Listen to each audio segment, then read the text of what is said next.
ఈరోజు మాజీ ముఖ్యమంత్రి జగన్మోహన్ రెడ్డి అనే వ్యక్తి నెల్లూరులో ఉన్న మాజీ శాసనసభ్యుడు, అలాగే గత ఎన్నికల్లో ఎన్నికల నియమావళిని ఉల్లంఘించి పోలింగ్ బూత్లకు చొరబడి అక్కడున్న ఈవీఎంను పగలగొట్టిన కేసులో ముద్దాయి అయిన పిన్నెల్లి రామకృష్ణారెడ్డి అనే అతన్ని పరామర్శించేదానికి ఈరోజు నెల్లూరు జైలుకు వెళ్ళడం జరిగింది. నేను మీ దృష్టికి కొన్ని విషయాలు తీసుకోబోదలిచాం. ఎందుకంటే మాజీ ముఖ్యమంత్రి హోదాలో ఈరోజు మీరు ఆ జైలు పర్యటనకు వెళ్ళారు. అక్కడ మీరు పరామర్శించింది కేవలం మీ మాజీ ఎమ్మెల్యేనే కాదు, ఎంతో పవిత్రమైన వ్యవస్థ ఎలక్షన్ కమిషన్ అనేది రాజ్యాంగబద్ధంగా భారతదేశంలో ఎన్నో సంవత్సరాలుగా నిష్పక్షపాతంగా ఎన్నికలు నిర్వహించే కార్యక్రమంలో ఎక్కడా లేని విధంగా అవకతవకలు జరిగిన నియోజకవర్గం ఏదైనా ఉందంటే అది మాచర్ల. గత 4 పర్యాయాలు అక్కడ శాసనసభ్యుడిగా ఉన్న ఈ రామకృష్ణారెడ్డి అనే అతను మొన్న ఎన్నికల్లో బూతులేకి చొరబడి ఈవీఎం బాక్స్ను పగలగొట్టి, అదే కాకుండా అక్కడ తెలుగుదేశం పార్టీ ఏజెంట్గా ఉన్న శేషగిరిరావు అనే అతను అడ్డుపడితే ఆయన మీద కూడా దాడి చేయడం జరిగింది. ఇదంతా గత 30 రోజులుగా సోషల్ మీడియాలో అయితేనేం, ప్రెస్లోనైతేనేం ఎక్కడ చూసినా మనం చూస్తూనే ఉన్నాం. అంత ప్రజల్లోకి వెళ్ళిన ఘటన ఏదైనా ఉందంటే ఈ ఇష్యూనే ఉంది. దాన్ని కూడా తప్పుదారి పట్టించే విధంగా దాంకొని హైకోర్టును ఆశ్రయించి అక్కడ బెయిల్ రాకపోవడంతో తానంతకు తానే వచ్చి ఈరోజు లొంగిపోవడం జరిగింది. అలాంటి వ్యక్తిని నువ్వు పరామర్శించడం జరిగింది. దానికి మేము కూడా ఏం విమర్శించాం. ఎందుకంటే ఎట్లయినా కానీ మంచోడో చెడ్డోడో అతను 4 పర్యాయాలు శాసనసభ్యుడిగా నీ వెంటే నడిచాడు కాబట్టి నువ్వు అక్కడికి వెళ్ళడం మేము కూడా సంతోషిస్తున్నాం. అంతేగాని నువ్వు ఆ సంఘటన వదిలేసి మా ముఖ్యమంత్రి వర్యులు పెద్దలు నారా చంద్రబాబు నాయుడు గారి మీద, ఇప్పుడున్న ప్రభుత్వం మీద కొన్ని చురుకలు అంటించారు మీరు. దాని కౌంటర్గానే నేను ఈ కార్యక్రమాన్ని ఇక్కడ ఏర్పాటు చేశాను. ప్రజల దృష్టికి కూడా కొన్ని విషయాలు చెప్పదలుచుకున్నాం. ముఖ్యంగా మాచర్ల విషయానికి వస్తే ఈ రాష్ట్రంలోనే కాదు, దేశంలో అందరికీ తెలుసు, గత 5 సంవత్సరాలు నరమేధం జరిగిన నియోజకవర్గం ఏదైనా ఉందంటే ఈ రాష్ట్రంలో మాచర్లే అని అందరికీ తెలుసు. పల్నాడు జిల్లాలోనే ఎక్కడ ఏ సంఘటన టీవీలో వచ్చినా, సోషల్ మీడియాలో వచ్చినా, ప్రింట్ మీడియాలో వచ్చినా ఫస్ట్ అందరినీ ఆకర్షించే దృష్టి కేవలం మాచర్లే. అక్కడ తెలుగుదేశం పార్టీ కార్యకర్తలపైన అయితేనేం, ప్రజలపైతేనేం దాష్టికంగా ఆ రోజు ఉన్న శాసనసభ్యుడైతేనేం, అతని సోదరుడైతేనేం దాడులు చేయడం జరుగుతూనే వచ్చింది. ముఖ్యంగా 2-3 విషయాలు మీ దృష్టికి తీసుకొని వస్తున్నా. తోటా చంద్రయ్య అనే మా తెలుగుదేశం పార్టీ కార్యకర్త అతన్ని ఏ విధంగా నడి రోడ్డుపై చంపారో అందరికీ తెలుసు. అలాగే తెలుగుదేశం పార్టీ రాష్ట్ర నాయకులైన బోండా ఉమ్మగారు అయితేనేం, అలాగే మా నాయకులు ఎవరెవరు ఆ రోజు ఏ కార్యక్రమాలకి, పార్టీ కార్యక్రమాలు ఏవైతే ఉన్నాయో అక్కడ వెళ్ళడంతో వాళ్ళపైన దాడి చేయడం, ఎన్టీఆర్ విగ్రహాలను పగలగొట్టడం అవన్నీ మీ హయాంలోనే జరిగాయి. ప్రతి ఒక్క రోజు మాచర్లలో భయానక ఘటనలు జరగని రోజే లేదు. ఈ 5 సంవత్సరాలు ఓర్పుతో ఉన్న ప్రజలైతేనేం, అక్కడున్న తెలుగుదేశం పార్టీ కార్యకర్తలైతేనేం ఈరోజు విముక్తులై ఆయన తమ్ముడిని తిరస్కరించి భారీ మెజార్టీతో అక్కడ తెలుగుదేశం పార్టీ ఎమ్మెల్యే అభ్యర్థిని గెలిపించడం జరిగింది. అవన్నీ పక్కన పెడితే ఆ రోజు ఎలక్షన్ రోజు ఆ బూత్లోకి ప్రవేశించడం, అక్కడ ఈవీఎం పగలగొట్టడం సీసీ ఫుటేజీల్లో ఎక్కడ చూసినా నిక్షిప్తమై ఉంది, అందరూ కూడా చూసాం. అలాంటి వ్యక్తిని నువ్వు ప్రోత్సహించడం, అక్కడికి పోవడం అంతటితో వదిలేయాలి. అంతేగాని అక్కడ నువ్వు అమ్మఒడి గురించో ఇంకో విషయం గురించో మాట్లాడడం చాలా విరుద్ధంగా ఉంది. ఎందుకంటే కేవలం ఈ రాష్ట్ర మంత్రివర్గం అయితేనేం ఇక్కడ ప్రభుత్వం ఏర్పాటై 21 రోజులైంది. అంతలోనే 21 రోజుల్లోనే ఏదో కార్యక్రమాలు చేయలేదనో ఈ ప్రభుత్వానికి అప్పుడే చెడ్డ పేరు వచ్చిందనో నువ్వు మాట్లాడడం చాలా విరుద్ధంగా ఉంది. మేము ఒకటే చెప్తున్నాం, జగన్మోహన్ రెడ్డి నువ్వు 5 సంవత్సరాలు ఈ రాష్ట్రానికి ముఖ్యమంత్రిగా ఉన్నావు. మనస్ఫూర్తిగా మనస్సాక్షి అనేది నీకుంటే నువ్వు ఏ విధమైన అభివృద్ధి ఈ రాష్ట్రంలో చేశావో నువ్వు బహిర్గతంగా వచ్చి బయట చెప్పాల్సిందిగా మేము కోరుతున్నాం. ఎందుకంటే గత 5 సంవత్సరాల్లో కేవలం సంక్షేమ కార్యక్రమాలనే దాన్ని నెపం పెట్టేసి రాష్ట్ర ఖజానాలను లూటీ చేయడం జరిగింది.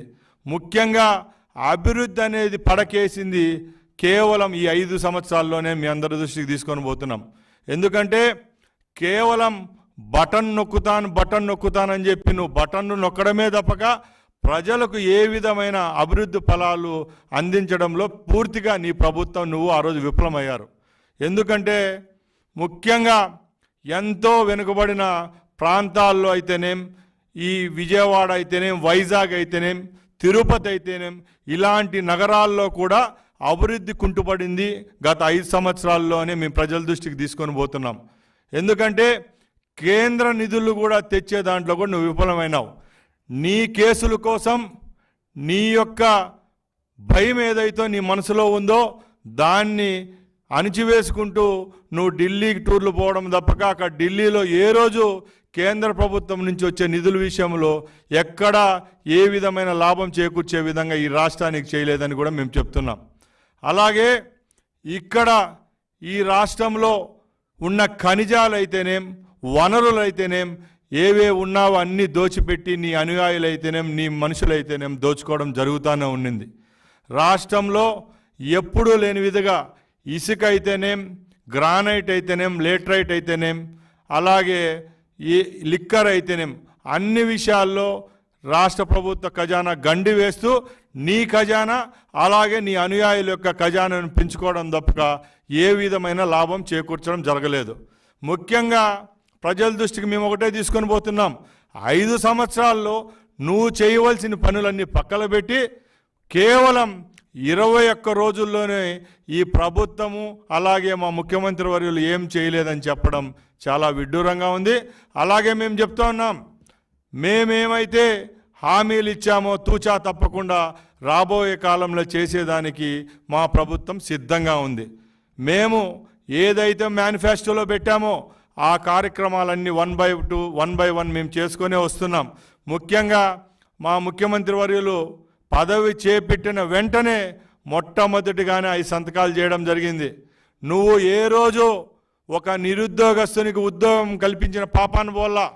ఎందుకంటే కేవలం ఈ రాష్ట్రంలో వాలంటీర్ వ్యవస్థను తీసుకొని వచ్చి డిగ్రీ ఇంజనీరింగ్ చదువుకున్న విద్యార్థులకు కూడా కేవలం 5,000 రూపాయలు ఇచ్చి వాళ్ళను బానిసలుగా పనిచేయించుకున్న ఘనత ఎవరికైనా దక్కిందంటే అది నీకే దక్కింది. ఎందుకంటే ఇంజనీరింగ్ చేసిన ఒక వ్యక్తి ఎక్కడికన్నా పోయి పని చేసుకునేదానికి వీలు లేకుండా నువ్వు ఇచ్చిన 5,000కే నీ పార్టీ యొక్క పబ్లిసిటీ కోసమో నీ పార్టీ యొక్క మెహర్బానీ కోసమో 5 సంవత్సరాలు ఊడిగం చేయించుకున్నారు మీరు ఆ వాలంటీర్ల దగ్గర. అలాగే ఇంకోటి చెప్తున్నా, ప్రతి ఒక్క గ్రామంలో ఎక్కడ అభివృద్ధి చేయలేదు, ఒక్క గంప మట్టి కూడా మట్టి వేసిన పాపాను పోలేదు.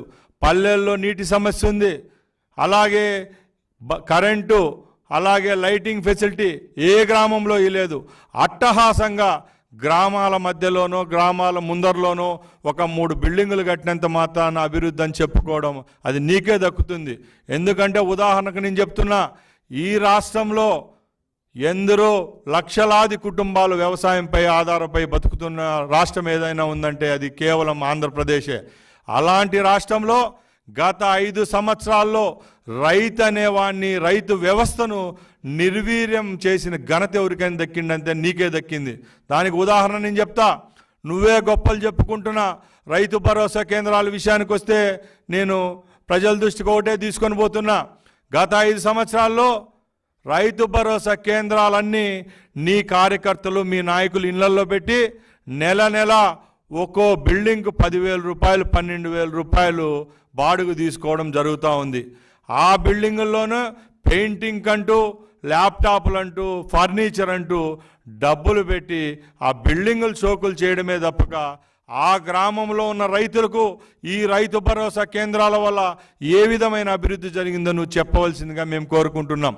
అలాగే ఒకటే చెప్తున్నాం, ఈరోజు నీ పరిపాలన ఎలా ఉందంటే వంట మనుషులు ఎక్కువగా ఉన్నారు, వంట సామాన్ తక్కువగా ఉన్నట్టు నువ్వు చేసింది ఏంటంటే ప్రతి ఒక్క గ్రామంలో ఉద్యోగస్తుల శాతం పెంచావు. అక్కడ ఏమైతే డబ్బు అయితేనేం, వనరులు అయితేనేం, ఏమేమి రాష్ట్ర ప్రభుత్వాలు కేంద్ర ప్రభుత్వం నుంచి రావాల్సిన వనరులను నువ్వు సమకూర్చే దాంట్లో విఫలమయ్యే గ్రామాలు అయితేనేం, పట్టణాలు అయితేనేం ఈరోజు అభివృద్ధికి నోచుకోండి పోవడం కారణం నువ్వే అని చెప్పి ఈరోజు మేము చెప్తున్నాం. అలాగే ఇంకా మా ప్రభుత్వాన్ని విషయంకి వస్తే మేము ఒకటే చెప్తున్నాం, ఏ ముఖ్యమంత్రి ఎక్కడా చేయని విధంగా ఈరోజు స్కిల్ సెన్సెస్ అనే పథకాన్ని మేము రాష్ట్రంలో ప్రవేశపెట్టాం. ఎందుకంటే ముందు ఎప్పుడు కులాలు మతాల యొక్క గణాంకనం జరుగుతూ వచ్చేది. ఏ కులంలో ఎందురుండారని, ఏ మతంలో ఎందురుండారని సెన్సెస్ తీసేవాళ్ళు. ఈరోజు విఘ్నులు పెద్దలు మా ముఖ్యమంత్రి వర్యులు స్కిల్ డెవలప్మెంట్ మీద ఒకటే నిశ్చయంతో ఉన్నారు. ఈ రాష్ట్రంలో ఎవరైతే చదువుకొని ఉన్నారో, చదువుకోని వాళ్ళు కూడా ఏ వ్యాపకాలపై ఉన్నారో, వాళ్ళకి ఏ దాని మీద ఇష్టం ఉందో దాని మీద ఆధారపడి వాళ్ళకు బతికేదానికి, రాబోయే కాలంలో వాళ్ళకి నిధులు ఇచ్చేదానికి, వాళ్ళకు తోడ్పాటు ఇచ్చేదానికి స్కిల్ సెన్సెస్ కూడా చేసేదానికి కూడా మేము సంతకం పెట్టడం జరిగింది. అలాగే ఇంకా మహోన్నతమైన కార్యక్రమం ఏది ఈ పార్టీ చేసిందో ప్రజల ముందుకు మేము తీసుకొని పోతున్నా. రాష్ట్ర ప్రజలకు 5 సంవత్సరాల్లో ఏ రోజు సంతోషంగా నిద్రలేని వ్యవస్థ ఇచ్చిన పుణ్యం ఈయనకే దక్కింది. నిన్నలా మొన్న 1వ తేదీ ఈ రాష్ట్రానికి నిజమైన పండగ. రాష్ట్రంలో ఎక్కడ చూసినా ఏ మహిళ, ఏ వృద్ధుడు, వికలాంగుడైతేనేం, వితంతువులైతేనేం ప్రతి ఒక్కరి కన్నులలో మేము సంతోషం చూసాం. ఎందుకంటే మాట చెప్పినట్టు నిలబెట్టుకుండే ఘనత కేవలం మా ముఖ్యమంత్రి గారికే దక్కింది. ఎందుకంటే లోటు బడ్జెట్తో మైనస్లోకి తీసుకొని పోయింది నువ్వు. ఈ రాష్ట్రాన్ని 21 రోజు ముందు హ్యాండ్ ఓవర్ చేసుకొని 1వ తారీఖు నాడు 4,000 కోట్లతో ఈ రాష్ట్రంలో ఉన్న ప్రతి ఒక్క వృద్ధునికైతేనేం, వికలాంగునికైతేనేం సుమారు 28 రకాల పెన్షన్లు ఇప్పించిన ఘనత కేవలం తెలుగుదేశం పార్టీది, మా ముఖ్యమంత్రి వర్యులు చంద్రబాబు నాయుడు గారికే దక్కుతుందని మేము సంతోషంగా చెప్తున్నాం. ఇలాంటి కార్యక్రమాలు చేసిన ఒక పెద్ద మనిషిని ఈరోజు నువ్వు ఏదో ఒక రౌడీ యాంటీ సోషల్ ఎలిమెంట్ను, ఒక వ్యక్తిని నువ్వు పరామర్శించేదానికి వచ్చినట్టే పోకుండా ఈ రాష్ట్ర ప్రభుత్వంపై విమర్శించడం చాలా సిగ్గుచేటు. ఇప్పటికైనా నువ్వు ఇవి మానుకోవాలా. ఇంకా నీ టైం ఈరోజే రాలేదు. నువ్వు స్టేట్మెంట్ ఏదో ఇచ్చావు, దగ్గరలోనే అంటున్నావు. నీకు 5 సంవత్సరాలంటే అంత దగ్గర అని మేము అడుగుతున్నాం. మేము ఒకటే చెప్తున్నాం, 5 సంవత్సరాల్లో ఈ రాష్ట్రం యొక్క రూపురేఖలు మార్చే ఘనత ఏదైతే ఉందో అది కేవలం మా ప్రభుత్వానికే దక్కింది. చేసి చూపించేదానికి కూడా ఈ ప్రభుత్వం ముందుకెళ్తుందని మేము తెలియజేసుకుంటున్నాం. ఇంకొకటి చెప్తున్నాం, నీ పరిపాలనలో అయితే ఏ శాఖల్లో ఎక్కడెక్కడ ఏ వ్యవస్థల్లో అన్యాయాలు జరిగినాయో, అక్రమాలు జరిగినాయో ఇవన్నిటికీ వెలుగుదీసే పనిలో తెలుగుదేశం పార్టీ, మా ప్రభుత్వం ఉందని మీ అందరి ముందర చెప్తున్నాం. మేము నీలాగా విధ్వంసకారులం కాదు. నీలాగా బిల్డింగులు కూల్చడం, నీలాగా ఎదిరిచ్చిన వాళ్ళని చంపడం, నీలాగా ఎక్కడెక్కడ ఏ వ్యవస్థలను మేనేజ్ చేసుకుంటూ నీ యొక్క అరాచక పాలన కంటిన్యూ చేయడం మా వల్ల కాదు. మేమైతే ఏ విధమైన మ్యాండేట్ ప్రజలు మాకు ఇచ్చారో గౌరవంగా దాన్ని సద్వినియోగం చేసుకొని రాబోయే కాలంలో రాష్ట్ర ప్రభుత్వాన్ని ముందుకు తీసుకొని పోతాం. అలాగే పెద్దలు మా ముఖ్యమంత్రి వర్యులు మాకు క్యాబినెట్కి అయితేనే, మా ఎమ్మెల్యేలకైతే ప్రతి ఒక్కరికి ఒకటే సూచన ఇస్తున్నారు. గత ప్రభుత్వం చేసిన తప్పులు మనం చేయకూడదు. తప్పకుండా ప్రజల యొక్క మన్ననలు పొందాలి. ఈరోజు మనం ఇంత అద్భుతమైన విజయాన్ని చేకూర్చిన ఈ రాష్ట్ర ప్రభుత్వం ఈ రాష్ట్ర ప్రజలకు మనం రుణంలో ఉండాలి కాబట్టి అభివృద్ధి చేసి చూపించాలని చెప్తా ఉన్నారే తప్పక ఏ విధమైన దుర్మార్గాలు దాడులు చేయడం మా పార్టీ వల్ల, మా కార్యకర్తల వల్ల, మా నాయకుల వల్ల కాదని మరొకసారి మీ అందరికీ తెలియజేసుకుంటున్నాం. అలాగే మేము ఒకటే చెప్తున్నాం, జగన్మోహన్ రెడ్డి అతి త్వరలో నువ్వు జైలుకు పోయే రోజు ఆసన్నమైంది. అది మాకే కాదు, నీ మనస్సాక్షికి కూడా తెలుసు. నువ్వు 5 సంవత్సరాలు ముఖ్యమంత్రిగా ఉండి నువ్వు పాత తప్పులు కప్పుపుచ్చుకుంటా వచ్చినావు. ఇప్పుడు నీ పదవి కూడా ఊడింది. నువ్వు ఈరోజు ఒకటే చెప్తున్నావు, 40% ప్రజలు నాకు ఓట్లు వేసినారు ఓటర్లు అని చెప్తున్నావు. విజయము విజయమే, పరాజయం పరాజయమే, అది గుర్తుంచుకోవాలా. మేము 10% ఓట్లతో కాదు ఓడిపోయిండేది, సుమారు 16% చిలుకు ఓట్లతో కూటమి బీజేపీ అయితేనేం, జనసేన, టీడీపీ పార్టీకి ఈ భారతదేశంలోనే ఏ రాష్ట్రంలో ఎప్పుడు జరగని విధంగా మాకు ఈ ఆధిక్యం రావడం జరిగింది. ప్రజలు మమ్మల్ని ముఖ్యమంత్రి పదవిలో కూర్చోబెట్టడం జరిగింది. అది నువ్వు గమనించాలి. అంతే తప్పక ప్రజల దగ్గర సింపతి కొట్టేసేదానికో ఇంకో దానికో నువ్వు ఇలాంటి అవాకులు చెవాకులు పేలడం మానుకోవాలా. ఎందుకంటే ఈరోజు ఈ ఘటనలు అని చెప్తున్నావు, ఈ ఘటనలు జరుగుతూ ఉండేది ఏదో సచ్చిలుల మీద కాదు. మొన్న ఇంట్లో గృహ నిర్బంధమైన ఎంపీ గురించి మీ ఎంపీ గారే చెప్తున్నారు. ఏదో ఆయన దేశోద్ధారకుడు, పుంగనూరులో జరిగిన ఘటనను వాళ్ళ కార్యకర్తలను పరామర్శించేదానికి, కార్యకర్తల మీటింగ్కు వెళ్ళేదానికి నేను పోతా ఉంటే పోలీసు వాళ్ళు నన్ను ఆపారని ఆయన చెప్తున్నాడు. నేను ఈరోజు మీకు చెప్తున్నా, గత 5 సంవత్సరాల్లో ఏ రోజైనా చట్టపరంగా ప్రతిపక్షానికి ఇవ్వాల్సిన గౌరవం మీరు ఇచ్చారా అని నేను అడుగుతున్నా. ఎందుకంటే ఏ రోజు మీరు ఒక ప్రతిపక్షానికి ఇచ్చే గౌరవం ఇవ్వలేదు కాబట్టి ఈరోజు మీకు ప్రతిపక్ష హోదా కూడా లేకుండా చేయడం కేవలం ఈ రాష్ట్ర ప్రజలకే దక్కింది. అది మీరు గమనించాలా. ఎందుకంటే మాకు ప్రతిపక్ష హోదా ఉన్నా కూడా మీరు అది గమనించలేదు. ఈరోజు మీకు ప్రతిపక్ష హోదా లేకున్నా కూడా మేము గౌరవిస్తున్నాం. అదే గౌరవంతోనే మిమ్మల్ని మొన్న అసెంబ్లీలో ప్రమాణ స్వీకారం చేసే వచ్చిన రోజుకి అదే గౌరవంతో మీకు అందరికంటే ముందు మిమ్మల్ని ప్రమాణ స్వీకారం చేయించే విధంగా మా ప్రభుత్వం చర్యలు తీసుకునింది. అది మా విఘ్నత, మా ప్రభుత్వం యొక్క గొప్పతనం అని నీకు తెలియజేస్తున్నాం. మేము ఒకటే చెప్తున్నాం, నువ్వు ఆ రోజు చేసిన పాపాలు ఏవైతే ఉన్నాయో ఆ పాపాలే ఈరోజు పండి పుట్టలుగా బయటకు వచ్చి నీ యొక్క పతనానికి దారితీస్తాయే తప్పక ఈ ప్రభుత్వంలో ఎక్కడ కక్ష సాధింపు అనేది ఉండదని మేము తెలియజేసుకుంటున్నాం. ముఖ్యంగా మొన్న 5 సంవత్సరాల ప్రభుత్వంలో ఏ వ్యక్తులైతే అధికార దుర్వినియోగానికి పాల్పడ్డారో వాళ్ళందరికీ చట్టపరంగా చర్యలు తీసుకునే దానికి రాజ్యాంగ వ్యవస్థ ఉంది, న్యాయస్థానాలు ఉన్నాయి. కాబట్టి మేము దానిలను గౌరవించే వాళ్ళపై వదిలాము తప్పక ఏ విధమైన అధికారాన్ని మా చేతుల్లోకి తీసుకోవడం లేదని మేము మీకు అందరికీ తెలియజేసుకుంటున్నాం. అలాగే జగన్మోహన్ రెడ్డి గారికి మేము చెప్తున్నాం, ఆ రోజు మా నాయకులు పెద్దలు నారా చంద్రబాబు నాయుడు గారు 5 సంవత్సరాలు ప్రతిపక్షంలో ఉంటే మీరు చేయని అవమానాలే లేవు. ముఖ్యంగా మేము ఒకటే చెప్తున్నాం, ఆ రోజు పుంగనూరు ఘటన, అంగళ్ళు ఘటన విషయంలో నేను కొన్ని ప్రజల దృష్టికి తీసుకొని పోదలిచాం. ఎందుకంటే నేను అదే ప్రాంతానికి చెందినవాడిని కాబట్టి కొన్ని మీకు చెప్పాలి. ముఖ్యంగా ఒక ప్రతిపక్ష నాయకుని హోదాలో ఈ రాష్ట్రంలో ఇరిగేషన్ ప్రాజెక్టులో జరుగుతున్న అవకతవకలు అయితేనేం, నిధుల లేమి గురించి ప్రస్తావించేదానికి ఆ రోజు ఆ ప్రోగ్రాంను పెట్టుకుంటే కేవలం పోలీసులను అడ్డం పెట్టుకొని నీ రౌడీలపై దాడి చేయించిన దాష్టికం నీకే దక్కింది. ఆ రోజు నువ్వు అక్కడ ఏ విధంగా నీ గూండాలైతేనేం, మీ మనుషులైతేనేం రాళ్ల దాడి చేశారో ప్రజలందరూ గమనించారే. కాబట్టి ఇలాంటి సంఘటనలు అన్నీ ఒక గుప్పెట్లో పెట్టుకొని ఇవన్నీ చూసిన ప్రజలే మిమ్మల్ని తిరస్కరించారే తప్పక మరెవరూ కాదని మీకు హితవు తెలుపుతున్నాం. అలాగే మేము ఒకటే చెప్తున్నాం, ఆ రోజు రాష్ట్ర ప్రజలు అలాగే టీడీపీ కార్యకర్తలు మీరు ఏ విధంగా హింసించారో అందరికీ తెలుసు. అప్పుడు అధికారాన్ని పోలీసులను అడ్డం పెట్టుకొని ఏ విధంగా మీరు భూములు కాజేశారో, క్వారీలు కాజేశారో, ఇసుకంతా తరలించారో, భూగర్భ జలాల కానించి అన్ని వనరులు మీరు మీ యొక్క అనుయాయులకు మీరు దక్కించుకోవడం తప్పక ప్రజలకు ఏ విధమైన మేలు చేయలేదు కాబట్టి ఈరోజు మేవన్నీ అనుభవిస్తున్నారని అందరి ముందర నేను తెలియజేసుకుంటున్నా. అలాగే జగన్మోహన్ రెడ్డి గారికి చిట్ట చివరిగా మేము ఒకటే చెప్తున్నాం, నీకు 5 సంవత్సరాల కాలం ఉంది. 5 సంవత్సరాల్లో నీకు దమ్ము ధైర్యం ఉంటే ప్రజల్లోకి రా.